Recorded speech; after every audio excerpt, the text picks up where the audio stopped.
Hello and welcome to Hilarity by Default, where we take on everything by default. We are back.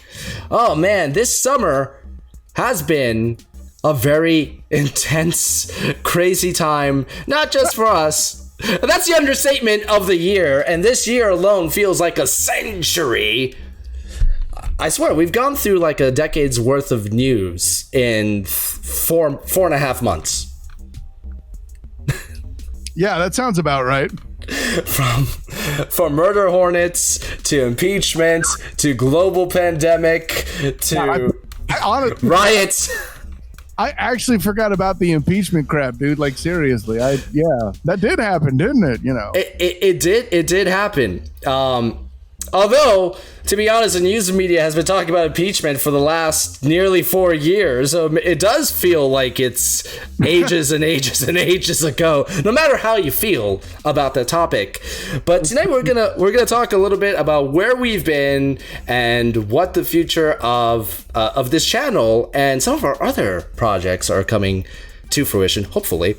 So first off, I'm going to throw it to you, Mr. Kyle Nash. How is it going, and how have you been, and what have you done, and who are you doing?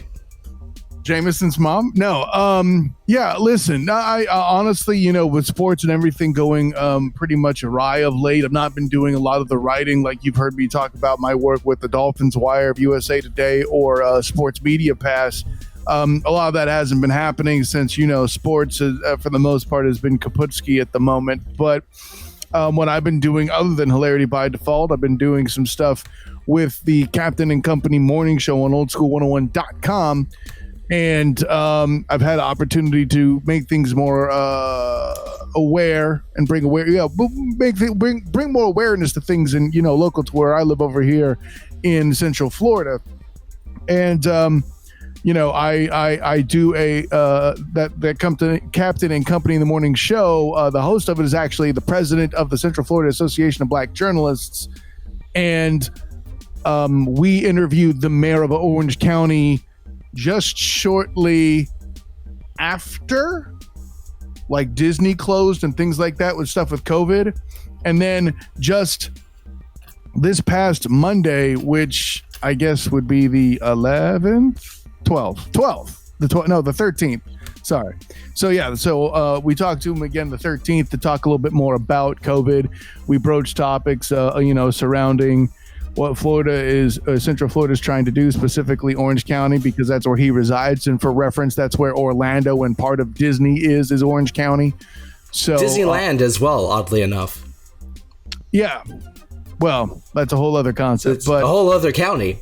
Yeah, no, that's why it's Orange County, Florida, rather than California. Exactly. World, not land. Exactly. So, you know, that's basically been the gist of it is doing more the local stuff. I'm also talking what little sports there are with my man Danny Thompson at Beyond the Buzzer. You can find that on Facebook Live on the Beyond the Buzzer Facebook page. We're also involved with I-95 Sports and Zingo TV. So channel 189, I believe. So if you want to see that the Demos is not the only person I destroy and debate regularly, you could see me go to work on Danny Thompson as the host of a different show. Is the show called Delusions of Grandeur? Yes, Danny thinks he can top me and he can't. Correct. Well done. No, it's called Beyond the Buzzer. But you know, that's basically the gist of it. And of course, there's still plenty of local and COVID-19 talk there. What with Orlando and Disney more specifically hosting the NBA and MLS bubbles as they execute what is essentially their mini season / tournament to account for the 2020 season in their respective sports.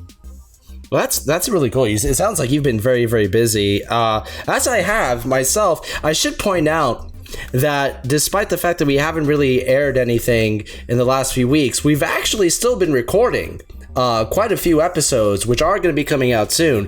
I've just been so deliriously busy myself that I haven't had the chance to really sit down and edit them. I have episodes that from last year that are still ready to be released.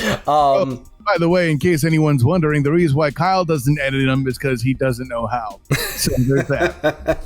I actually really enjoy editing. Is quite a bit of fun for me, which is why a lot of you may not be aware of what I do outside of the show, but I do videography, editing, marketing, some website building, etc. And in light of COVID-19, I've actually been doing a lot of charity work. I've done live streaming for various charitable organizations, community organizations, trying to at least give a little light of hope for those that are trapped indoors. And especially, I mean, we don't even know what the future of this is going to be. So California, just the day before this recording, just went pretty much back to phase 0 when it comes to lockdown. So God knows how long this is gonna take. I don't even want to speculate too much on that. So I've been very, very busy just trying to be active in my community, and in some cases, some of those live streams have been successful enough for the organizations in general that they've reached a worldwide audience. So that's kind of been the most exciting thing for me during this entire situation, is trying to do something for your local community and it expanding to help people in Australia, people in Canada, people in the United Kingdom, in France, etc., Greece. So that has been a very uplifting thing to see in the darkness that we kind of find ourselves in. It's gearing towards some of my other future projects, which I will announce as we go forward, because they will be YouTube channels, they will be sister channels to Hilarity by Default. Some of them will focus on travel, some of them will focus on giving a spotlight to community voices. One of the things that I think that we've heard quite a bit as of late, whether the people that are calling for it believe it or not, is an avenue for conversation. Without delving too much into it, but I can say that some of it has bled over to some of our future Hilarity by Default episodes. We're going to be doing another Goofy sports review. We've had Aaron Evans back. We're going to follow up football with basketball, because if sports doesn't exist for anybody else, at least it still exists for Goofy. Fireball! You serve for an excellent metaphor for Goofy. No matter how much is going on, no matter how little bit you actually participate in it, at the end of the day, sports still find you. Oh, wait. Sorry, that's not sports, that's politics. And you can't argue that he's still not social distancing. He just has the power to split himself into a million goofs that can play with themselves. That actually sounds more like he is a conduit to more efficiently spread disease, but okay. So you're telling me it sounds goofy, which is quite appropriate. We will be doing more James Bond reviews. We have 2 in the can that are ready to come out. More Hitchcock reviews. We have another 2 in the can ready to come out. And one of them is quite appropriate. We've actually teased it on the show quite a few times already. And in terms of people being stuck in their homes, what better review than Rear Window? That's coming out soon. We had TJ back for a guest spot. We're very, very soon we're going to be covering Harlem Nights by popular request. I've got plenty of people in my camp that are looking forward to that one, Demos. I can tell you that for a fact. That review is almost done. The fingers crossed that's going to come out next week. And we're even talking about doing some international films where I'm hoping to bring on a Taekwondo sensei to analyze some Jackie Chan films coming in the future. So there's still plenty of content coming up. But the biggest announcement is that starting next Wednesday, we're going to be doing a live stream every Wednesday at 9:30 p.m. Eastern. We'll be covering a lot of the topics which we cover already, but in a live stream, live format. If you guys want to comment, we can even answer some questions after we cover our topics. We want to engage in this community and build this up. So we'll be doing Who It Could Have Been. So we'll be looking at some crazy news stories in pop culture, pretty much anything that strikes our fancy that particular week and anything that we feel is hilarious by default. Before we close this episode, since Kyle, you just brought up sports and the future of sports, and I can think of no better person that's available in front of me than talking to, at the very least, that can talk about what the future of sports might be in this country.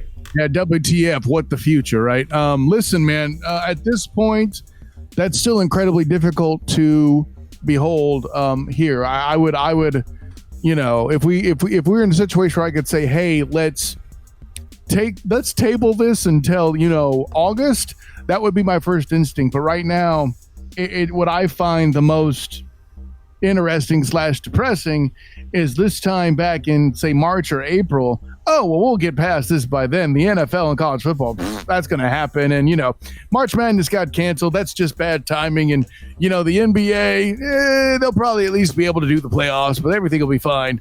Well, you know, I believe it was back in April when I was on Captain and Company in the morning.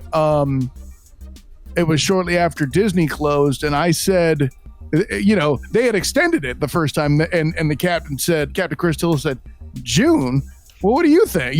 As I say, June's not a surprise to me. Well, how long do you think it's going to say? My response was, and I quote, maybe August. So by that prediction, I still got another month before I'm wrong.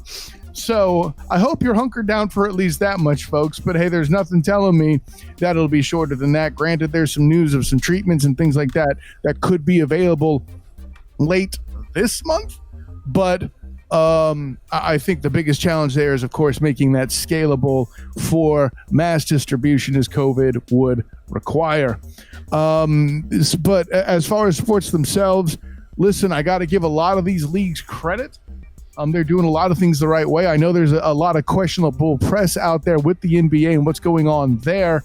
But the truth is, inside the bubble, of the 302 NBA players that have arrived at the bubble last week, only 2 of them were actually tested positive inside the bubble. At the time of this recording, anyway, that's the case. Most of the NBA players that have been reported as being COVID positive had not arrived at Orlando inside the bubble yet, so there's that.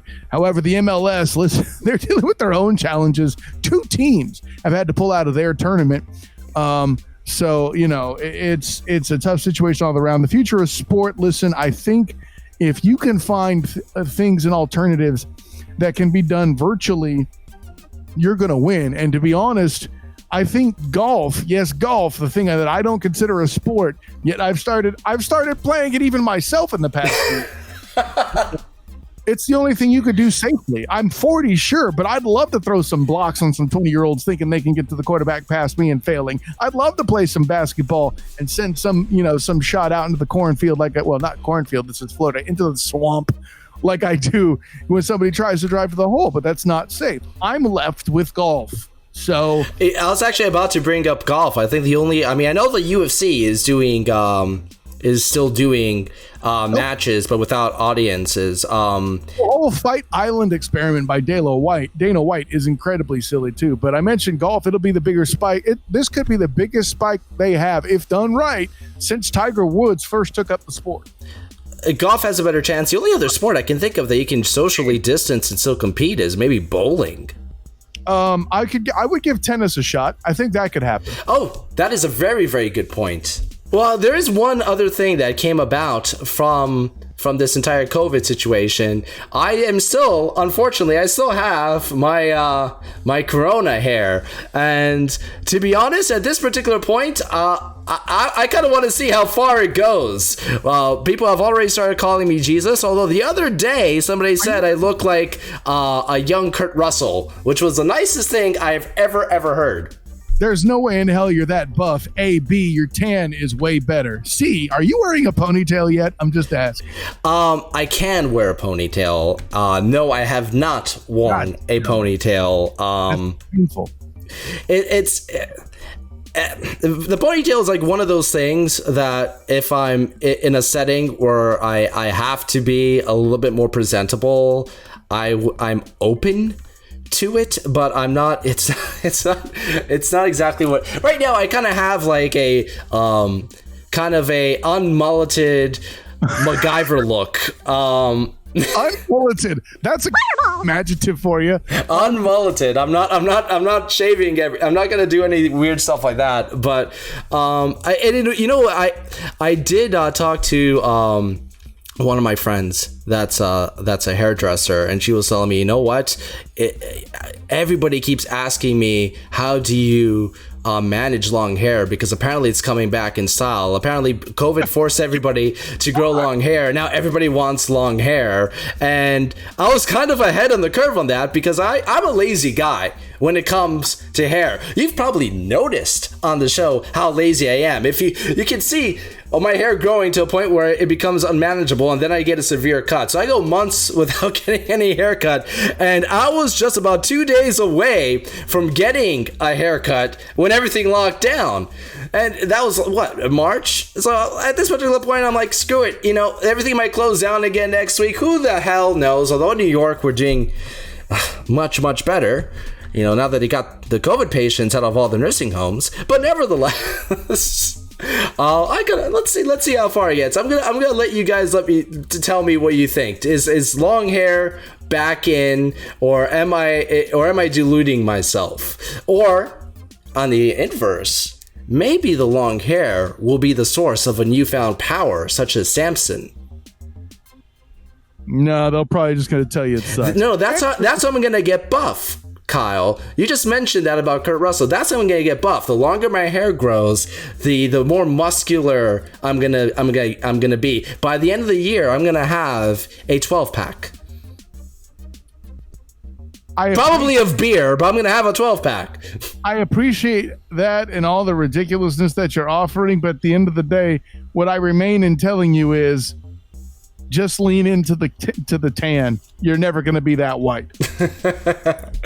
I never want to be that muscular either. Jackie Chan is one of my heroes, and he was not Arnold Schwarzenegger. Jackie Chan, what the? Two people that can barely speak English. I don't want no trouble. You got plenty of trouble. They've actually appeared in at least 2 movies I can think of off the top of my head. Right. One of them recently came out, and I don't remember the title of it. The trailer was all over online. It looked absolutely horrendous. They're not even the stars of it. The only other one I can think of is his cameo in Around the World in 80 Days.